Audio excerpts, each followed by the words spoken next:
எல்லாருக்கும் நமஸ்காரம்.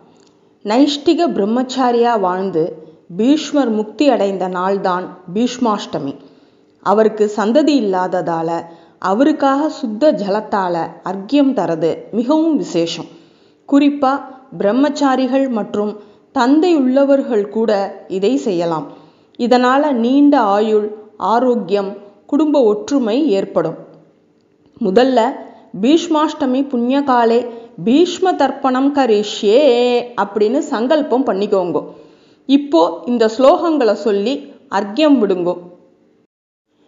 பீஷ்ம சாந்தனவோ வீரஹ சத்யவாதி ஜிதேந்திரியஹ ஆபீரத்பீரவாப்னோது புத்திர பௌத்ரோச்சிதாம் கிரியாம் பீஷ்மாய நமஹ இதமர்க்யம்.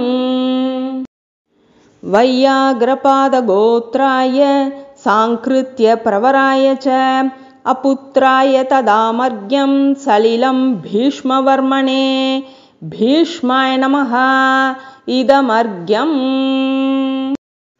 கங்காபுத்ராய சாந்தாய சந்தனோஹோ ஆத்மஜாய ச அபுத்ராய ததாமர்க்யம் சலிலம் பீஷ்மவர்மணே பீஷ்மாய நமஹ இதமர்க்யம். அனேன அர்க்யப்ரதானேன பீஷ்மப்ரியதாம் ந மம தத் சத் பிரமார்ப்பணமஸ்து.